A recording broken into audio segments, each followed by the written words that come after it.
Hi and welcome to the Creative Treehouse. My name is Robin Broom and I am an independent Stampin' Up! Demonstrator in the United States. I'm so glad you joined me in the treehouse today. Today's project is a vintage looking card.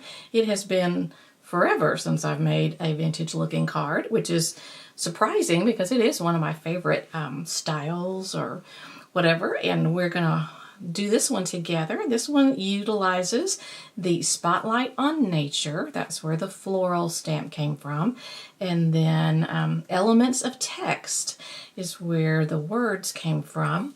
And that one is an online exclusive. So, and we'll walk through everything together. And if there are products that you need to make this card, then you can go to my blog, which is creativetreehouse.blog, and I have a few more details about the card as well as all the products. And there's even a link to sign up for my newsletter. And when you sign up for my newsletter, which is a weekly newsletter, you will also receive a free PDF tutorial. So let's get started with this card. We start with a Misty Moonlight card base, and then we're going to use Basic Beige, and I ran this one through the stamp cut and emboss machine with the quatrefoil, whatever however you say that, embossing folder. And then we've got a Misty Moonlight matte and another piece of the Basic Beige. So let's get started with this one. We're going to do the stamping. And I'm going to bring we kind of make potentially a little bit of a mess. So I'm going to bring in my scratch pad. And we're going to use crumb cake. And we're also going to use pecan pie. Pecan pie, the only thing we're going to use pecan pie for will be the actual floral stamp. So let's ink up our stamp in the pecan pie, and then we'll put it, say, right about, let's go right about there. Okay, and then there it is, that one. And then we're going to take and there are several of these letter things. I know they have another name when they're not real words. It seems like it starts with an I, but I'm not positive. So, but I'm going to use crumb cake for this one. And we'll just ink all that up. There's one that's more of a rectangular shape, and this one is more circular, and I like that one. And we'll just kind of put it down right here. And while we have the crumb cake out, there is also kind of a splatter that comes with that set, and we're going to put some splatters on here as well. And I'm going to stamp off once each time I do it. So I'm kind of turn it around, just adding a little bit more texture. I think I'll do one more. And where do we need another one? How about there? All right. I still feel like I'm going to do one more. Sometimes I just can't help myself. Okay. So that, we're going to leave our crumb cake out because the next thing that we're going to do is we're going to rough up the edges with our paper snips. And this is a technique that I usually do the tearing technique, but this is a different way to get that vintage look. So I am just going to take my scissors and just kind of rough it up.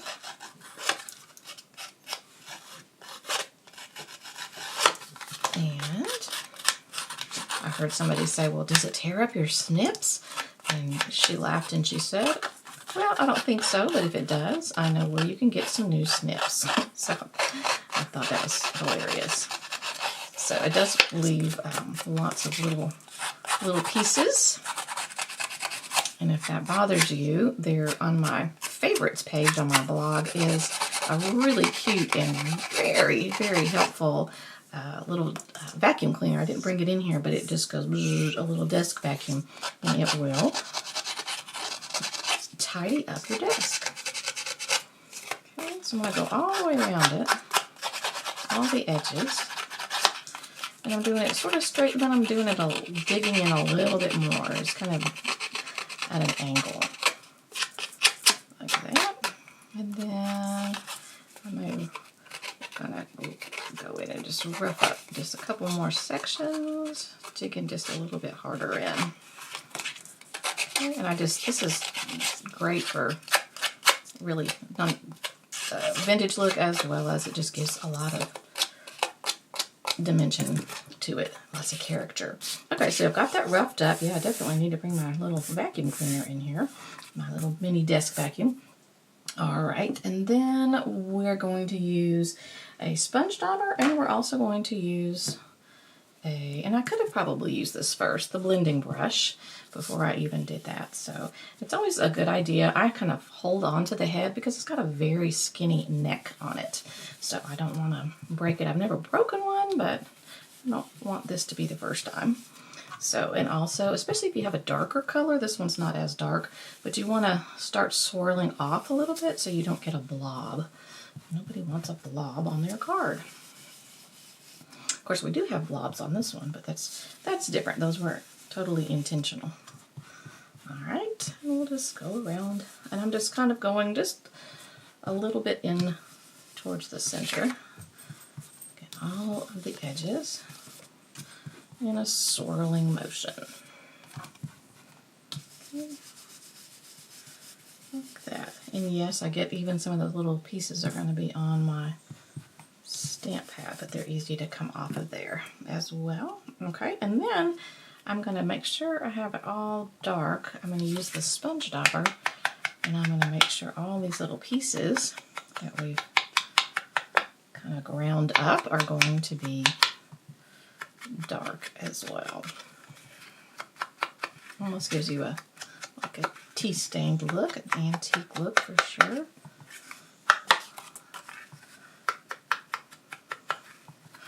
So just all the way around, make sure you get all of them.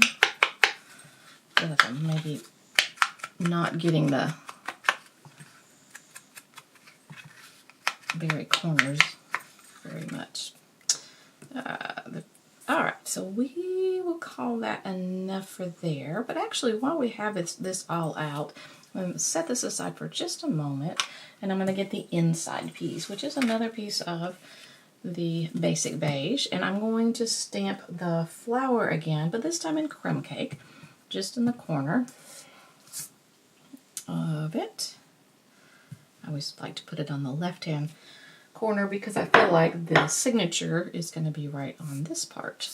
All right, and then we're going to do the same thing with our blending brush. I'm going to go through, and this time we'll just see if it makes a difference if I do this one first and then rough it up. So I guess the only other thing would be you would get, if you do it this way, you'll get some ink on your paper snips. But paper snips it's easy to wash them off, even if you get some kind of gluey stuff on there. Sometimes you can use an alcohol wipe to clean off glue. I try to not use my snips for gluey things, but alright, I think pretty much got that. And let's try I'm gonna rough it up again. So I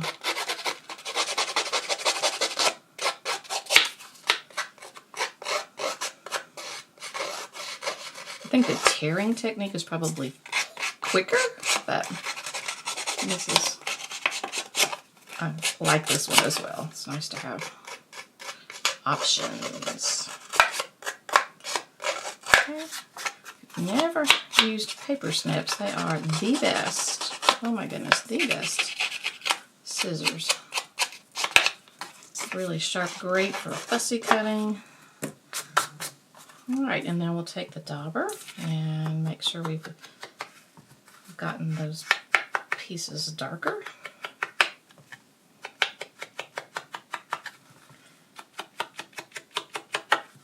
Okay.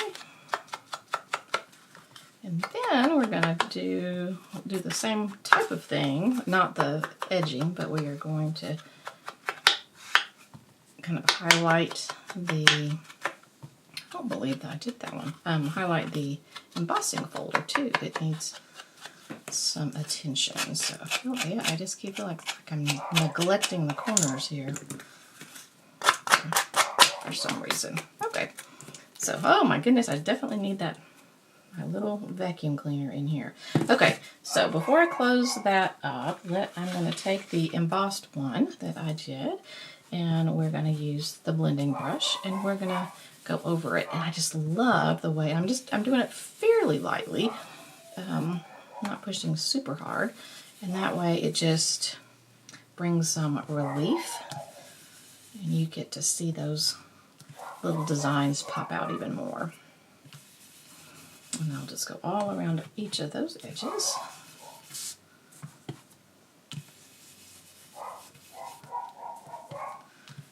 And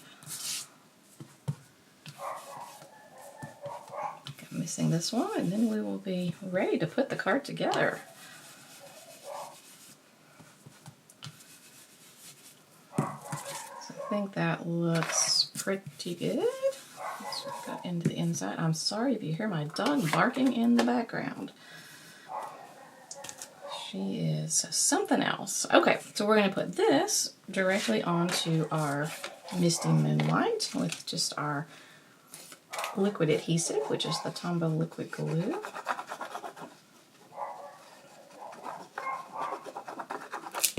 Okay, and there's just a little bit of a border. I did not put the dimensions on my blog. A lot of times I do, but let's see if I can tell you fairly quickly. This is this should be 4 1/8. It's just an 1/8. Let me double check, but I'm pretty sure that's right. Yeah, it is. It's 4 1/8.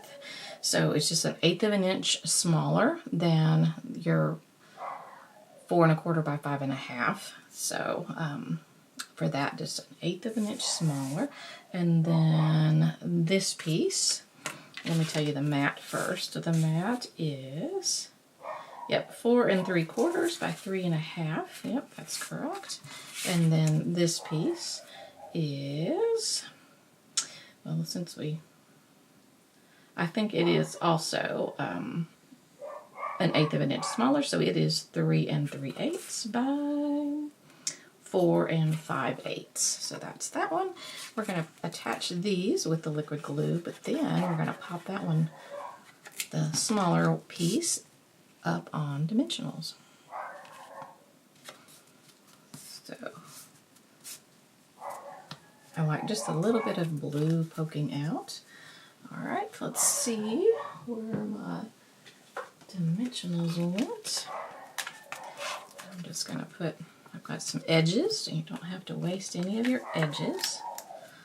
So we will utilize a few of the edges there. And some regulars. We'll do one more. Okay. Pop those off. The backings, and then just a couple of embellishments, and we will be finished with this card. So there is that. And it is popped up on dimensionals. And then we need to color it. Oh my goodness. Yes, color. We're not quite finished. All right. It still looks good that way, and you could certainly leave it that way.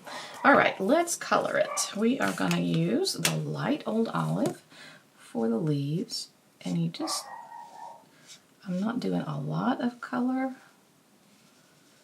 Just making just a few strokes. Even leaving a little bit not colored, helping it with the softness. Okay. There we go. And I favor the bullet tip end because I feel like I've got more control, but other people like the brush tip end. So I'm going to add just a little bit in where they attach. See if I can get just a tiny bit of color to the stems. Okay, going a little bit too fast. I'm getting out of the lines. Nobody tell. Okay, And then we've got light balmy blue is what I'm going to do first. And I'm going to go from the bottom up like this. For the most part, kind of following those little lines. Again, not a lot of color. You don't want to just go over it a lot. Give it a muddied look if you did. We're not wanting this one to look muddied. Okay. Alright, and then the dark balmy blue will be next. I'm going to do the same thing, and I'm not going to go up quite as high on this one. So it's just getting darker as you go down, lighter as you go out. Okay, and someday I am going to make a coloring class. I have a lot of requests for that. All right, now I've changed and I'm using the light boho blue, which is just a little bit darker. So we're going to go same thing, but go much closer to the bottom, like so. And then I'm also going to go just to the side there to give it a shadow where there is a petal behind. Just a little bit of a shadow. Same here. Okay, and then I'm going to go one more time. Same color. And that is it. All right. Ooh, can't believe I almost forgot to color. That's one of my favorite parts of it. All right, and now it needs a bow. And I've got a bow right here. I find it easier. This is just the baker's twine to attach it to the glue dot. And then you can put it on wherever you want it to be. This one is because the baker's twine is small, you can kind of roll the glue dot. All right, and I'm gonna pull this out of the way because we are finished, and I think you'll be able to see it a lot better without the paper pumpkin backing. All right, now the only thing left is the inside, and we have the gems. And the gems that I've picked are the solid faceted gems. I didn't see them in the catalog, so they might be an online exclusive. I'm not really sure, or hopefully they're not retired. All right, and then I always like to do make it into threes. Supposedly, the odd numbers are more pleasing to the eye. So there is that. So that is finished except for the inside, and we've already done this. All we have to do is glue this to, when I tried it out first, I was going to put only this piece on the inside, but then I decided that it looked kind of lonely and it needed something else. So I ended up just getting a piece of crumb cake and letting that be the mat to it. Okay. And then we'll put that on there and our card will be finished. I hope that you have enjoyed watching this. I hope you've gotten some ideas. Oh, look, there's a backing. They're everywhere. I've even found them in my car. Dimensional backings. I got some of that paper stuck on here. All right, so that is our card. What do you think? You like it? I do. I love the vintage look. I love these colors. Just soft. But anyway, don't forget to like the video, share the video, and if you haven't already subscribed, subscribe to my YouTube channel. As of this filming, I was 3 subscribers short of 3,000 subscribers, and that would be kind of cool to hit that mark. And I think that's it. And again, you can always find things and more information on my blog, including my newsletter, to find out what's going on in the treehouse and if there's things that you can participate in. So thanks for watching, and I'll see you next time. All right, bye-bye.